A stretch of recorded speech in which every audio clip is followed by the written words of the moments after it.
todas las bendiciones y, Señor, la capacidad de poder ayudar a gente que verdaderamente necesita. Ver esos niños ahí que son traídos de la calle, que la otra opción que tienen es las maras y enseñarles las cosas de Dios y proveerles un lugar. Verdaderamente, Señor, solo tú nos das la capacidad de bendecir. Y gracias por nuestra iglesia, gracias por poder, Señor, bendecir a gente que verdaderamente lo necesita. Y ahora te pedimos, Padre, que nos abras el entendimiento para recibir lo que tienes para cada uno de nosotros hoy. En Cristo Jesús te lo pedimos. Amén. Abran su Biblia en 1 Tesalonicenses capítulo 4. 1 Tesalonicenses capítulo 4. La semana pasada comenzamos a estudiar el capítulo 4 de esta hermosa carta del apóstol Pablo a la iglesia de Tesalónica, en Grecia. Miguel, ¿puedes apagar una de cada lado? La del lado izquierdo. Recordamos que Pablo había llegado a Tesalónica después de haber sido azotado y encarcelado en la ciudad de Filipos, donde había comenzado un nuevo ministerio. Llegó a Tesalónica y predicó en la sinagoga de los judíos solo 3 días, sábado, 3 días de reposo, y tuvo que salir de allí escapando hacia Berea, siendo perseguido por algunos judíos celosos que no querían que los demás judíos escucharan el evangelio de Jesús. Y también lo siguieron hasta Berea. De allí Pablo tuvo que salir hacia Atenas, Grecia, y luego hacia Corinto, donde se encontró con Timoteo, que le traía noticias de Tesalónica. Así que desde allí escribió esta carta a los hermanos de la ciudad de Tesalónica para aclarar ciertas cuestiones que no habían quedado claras en el corto tiempo que Pablo había estado allí con ellos. En los primeros 12 versículos del capítulo 4, Pablo los exhorta a mantenerse en santidad, no agraviar en nada a los hermanos y a mantenerse en el amor de Dios. O sea, recuerdan que decía que no engañen a los hermanos. Bueno, en el versículo 9 les dice: pero acerca del amor fraternal no tenéis necesidad de que os escriba, porque vosotros mismos habéis aprendido de Dios que os améis unos a otros, y también lo hacéis así con todos los hermanos que están por toda Macedonia. Pero os rogamos, hermanos, que abundéis en ello más y más, y que procuréis tener tranquilidad, y ocuparos en vuestros negocios, y trabajar con vuestras manos, de la manera que os hemos mandado, a fin de que os conduzcáis honradamente para con los de afuera, y no tengáis necesidad de nada. Hermosas recomendaciones de Pablo a los hermanos de Tesalónica en esos primeros 12 versículos: que abunden en amor, que sean honestos, que sean buen ejemplo. Y en el versículo 13 les aclara dudas, o sea, las dudas que les habían quedado acerca de los que morían antes de que regresara Jesús. Y espero que hoy se te aclaren muchas preguntas también de la vida después de la muerte. En 1 Tesalonicenses capítulo 4, versículo 13, Pablo dice: tampoco queremos, hermanos, que ignoréis acerca de los que duermen, para que no os entristezcáis como los otros que no tienen esperanza. En el corto plazo que Pablo había estado en la iglesia de Tesalónica, les había enseñado acerca de la segunda venida de Jesús para establecer el reino de Dios sobre la tierra, lo cual es una gran verdad y una tremenda esperanza para nosotros los cristianos. Pero desde que Pablo había estado allí, algunos de los hermanos habían muerto y los demás se lamentaban porque pensaban que los que morían antes de que Jesús regresara se iban a perder el glorioso reino de Dios. O sea, no lo tenían claro todavía. Pablo les había enseñado, pero ellos no estaban seguros. Y se lamentaban, estaban afligidos por los que habían muerto antes del regreso de Jesús. Así que esta sección, Pablo la dedica a corregir la mala interpretación acerca de los que habían dormido en Cristo. Ahora, el término dormir no implica al alma durmiendo, sino que es una figura, es una alegoría para describir la muerte del creyente.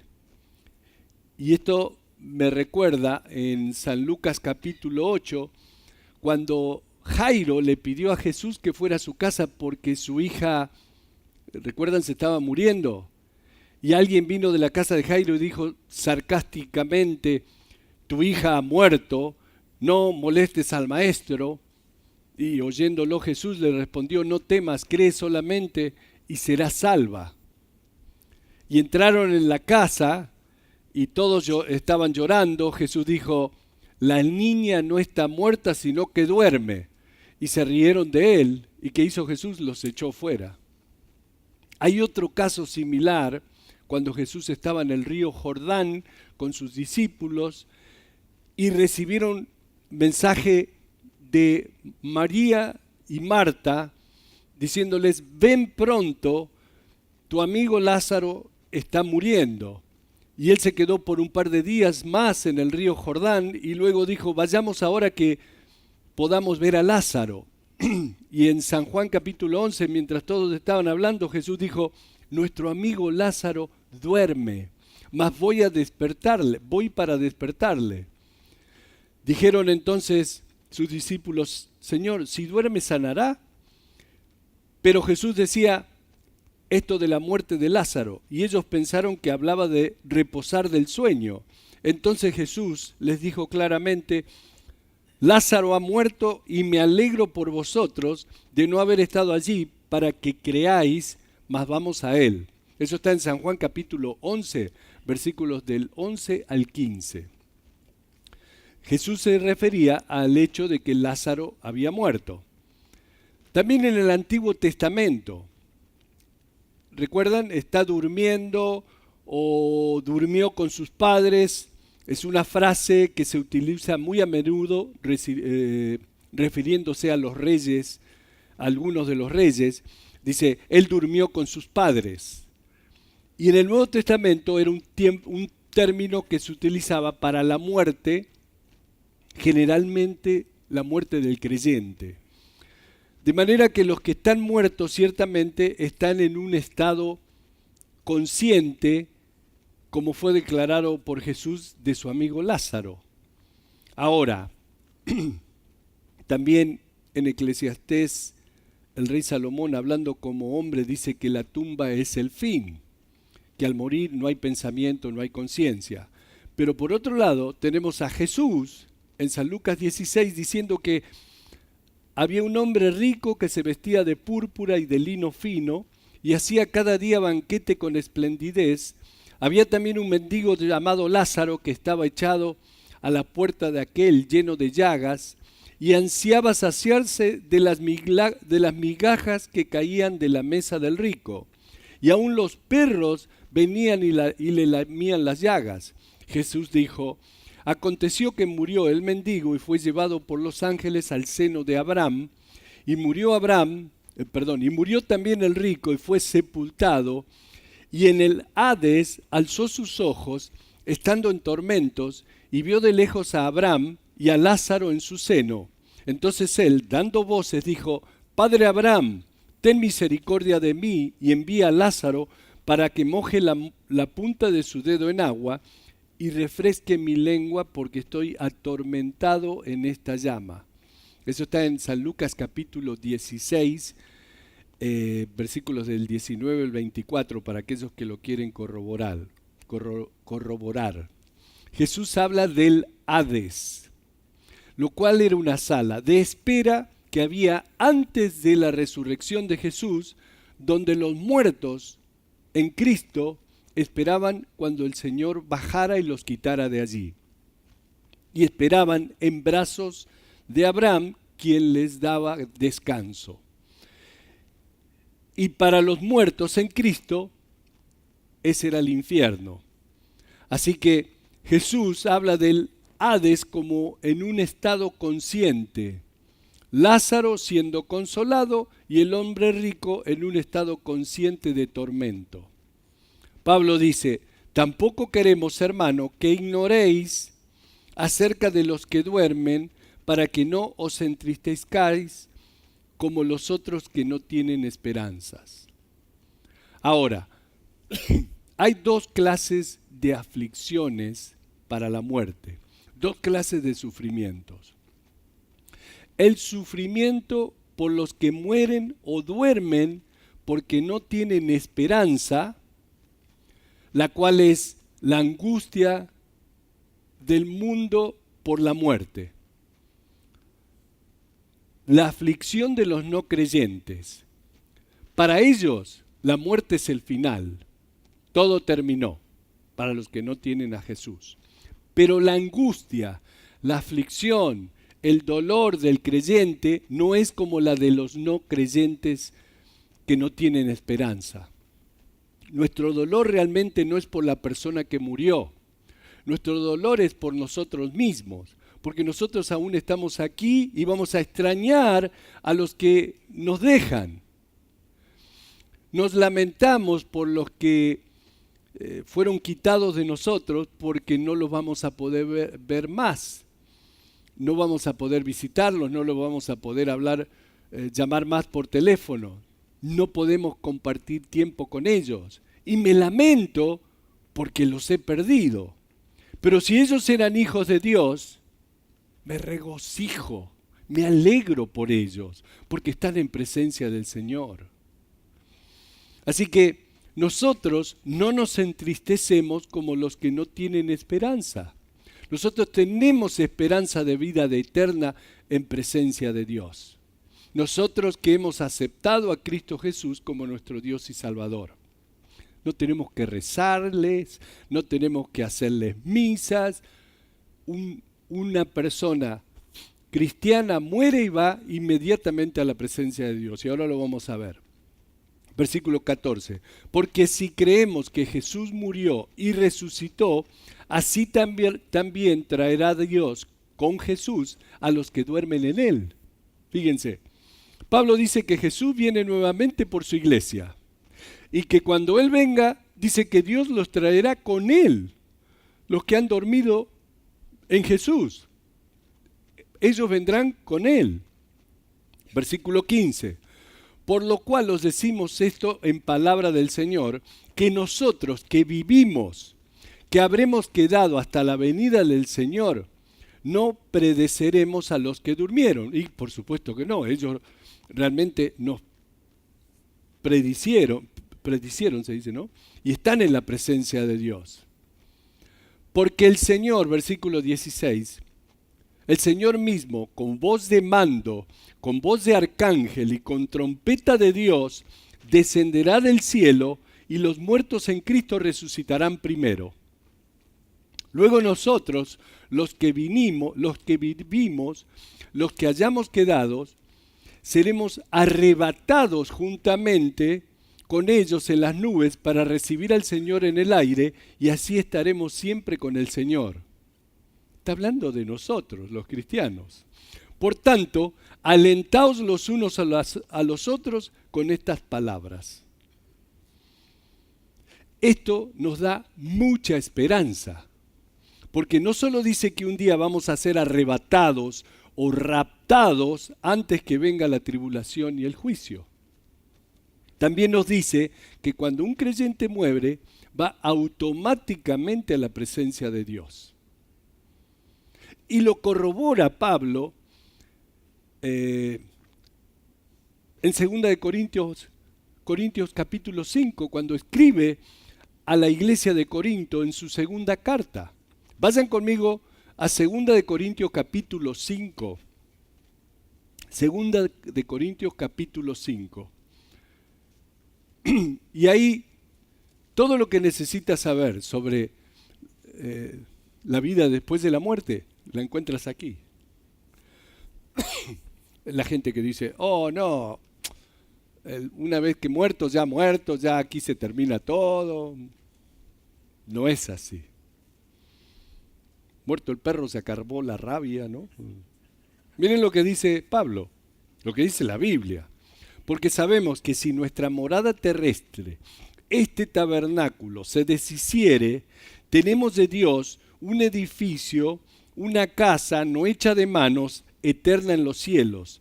Y por esto también gemimos, deseando ser revestidos de aquella nuestra habitación celestial.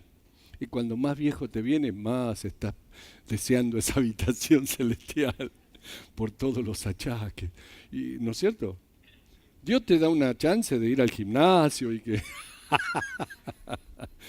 Pero un día colgamos los botines. Y por esto también gemimos deseando ser revestidos de aquella nuestra habitación celestial, pues así seremos hallados vestidos y no desnudos, porque asimismo los que estamos en este tabernáculo gemimos con angustia, porque no quisiéramos ser desnudados, sino revestidos para que lo mortal sea absorbido por la vida. Mas el que nos hizo para esto mismo es Dios, quien nos ha dado las arras del Espíritu. O sea, cuando aceptas a Cristo Jesús, el Espíritu Santo en ti es la garantía de la vida eterna.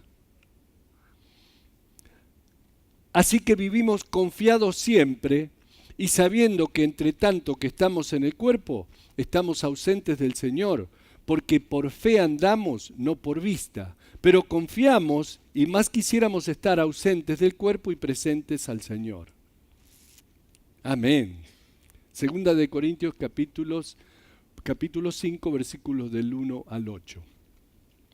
La Biblia enseña que el hombre básicamente es un espíritu viviendo en un cuerpo, poseyendo una conciencia. El cuerpo es el instrumento que Dios me ha dado para ser el medio por el cual puedo expresarme. El cuerpo no soy yo. Es solo un envase en el cual estoy viviendo por un tiempo. Una tienda, una carpa que gradualmente se va deteriorando. Y cuando esta tienda se deteriora, cuando el cuerpo a través de los años, por razones de accidentes o enfermedades, ya no puede cumplir el propósito para el cual Dios lo planeó y lo diseñó, entonces Dios en su amor liberará mi espíritu de este cuerpo. Y cuando esta tienda, esta carpa, este tabernáculo, este caparazón, te estoy dando todos los sinónimos de esto, se disuelva, tengo una morada de Dios no hecha por manos eterna en los cielos. Así que la muerte para el Hijo de Dios es solo un día de mudanza.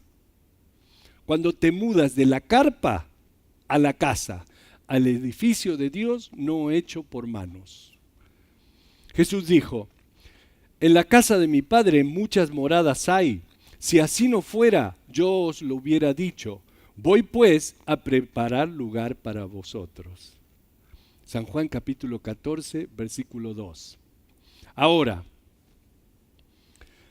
el edificio de Dios, no hecho por manos, eterno en los cielos, es una referencia a nuestros nuevos cuerpos que nuestros espíritus se mudarán. Cuerpos que están diseñados por Dios para existir en las condiciones ambientales del cielo. Porque así como Dios diseñó estos cuerpos para existir en las condiciones ambientales de este planeta, del planeta Tierra, y lo hizo de la Tierra para la Tierra, de la misma manera Dios ha hecho un nuevo cuerpo para nosotros que está diseñado por Dios para existir en las condiciones ambientales del cielo. un modelo universal, un cuerpo que es adaptable probablemente para todos los climas ambientales. Mientras que este cuerpo, por si no lo saben, es un cuerpo limitado y es necesario que lo mantengamos aquí en la Tierra, porque incluso si vas a volar en un avión que levanta demasiada altura, el avión tiene que ser presurizado porque nuestro cuerpo no aguanta la falta de atmósfera, la falta de oxígeno. Y si el avión no es presurizado, debemos usar un traje especial que sea presurizado y con oxígeno para que podamos sobrevivir. Pero Dios ha diseñado un nuevo cuerpo, un edificio de Dios, no hecho por manos, eterno en los cielos, totalmente superior al cuerpo que tenemos ahora.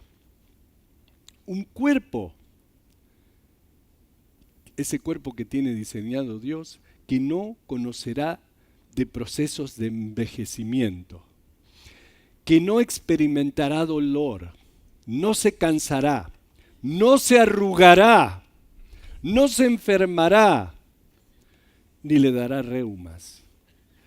Pablo dice, nosotros que estamos en estos cuerpos, gemimos deseando ser liberados o mudados.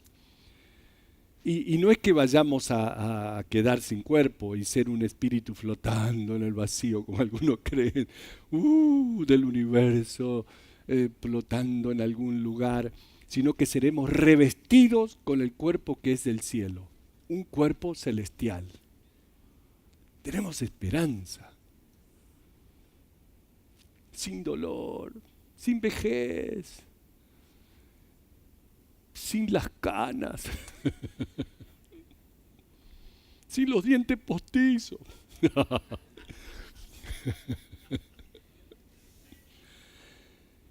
Primera Tesalonicenses capítulo 5. Pero acerca de los tiempos y de las condiciones, no tenéis necesidad, hermanos, de que yo os escriba, porque vosotros sabéis perfectamente que el día del Señor vendrá así como ladrón en la noche.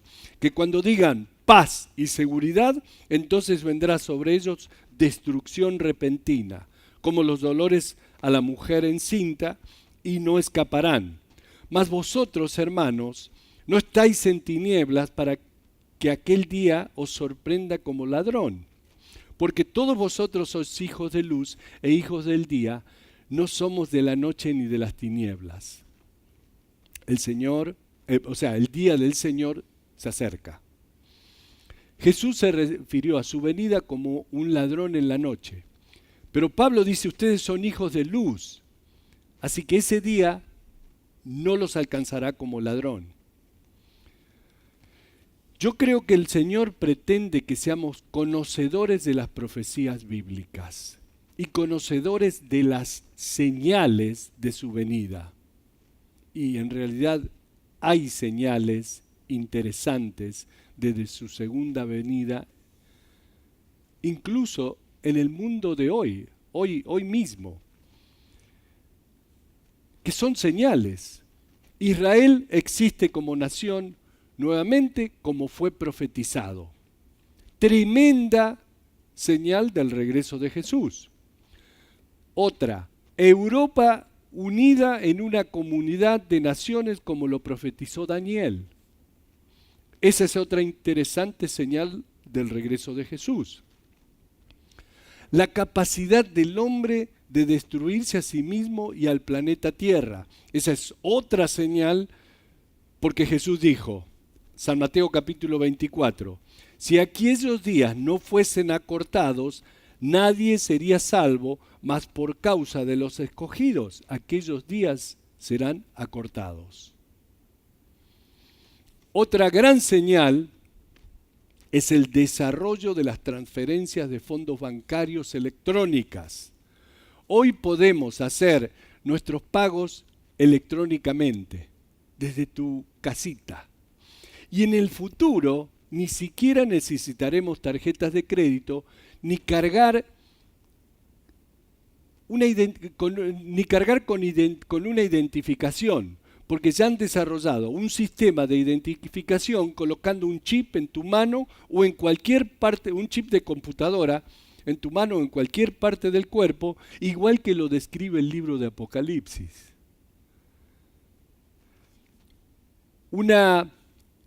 Es una manera de identidad interna donde las personas compran y venden con esa marca de identidad.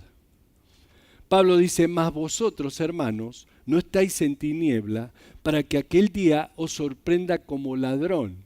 Claro, lo estamos viendo, los cambios, la realidad. Porque todos vosotros sois hijos de luz e hijos del día, no somos de la noche ni de las tinieblas. Versículo 6. Por tanto, no durmamos como los demás, sino velemos y seamos sobrios. Ahora, como Jesús dijo en Mateo 24 acerca de su regreso, hubo dos cosas que él enfatizó en el capítulo 25. Uno, velar. Y dos, estar listos. Pablo aquí está enfatizando el velar y ser sobrios. Yo creo que esa es la intención del Señor. Que su iglesia, en todas las edades, en todos los tiempos, viva en anticipación de su pronto regreso. Y estas dos cosas, y estas son dos cosas que debemos hacer. Número uno, estar vigilando, y número dos, estar listos. Por tanto, no durmamos como los demás, sino velemos y seamos sobrios, pues los que duermen, de noche duermen, y los que se embriagan, de noche se embriagan, pero nosotros que somos del día, seamos sobrios, habiéndonos vestido con la coraza de fe y de amor, y con la esperanza de salvación como yelmo, porque no nos ha puesto Dios para ira, sino para alcanzar salvación por medio de nuestro Señor Cristo Jesús. La ira de Dios va a venir sobre la tierra.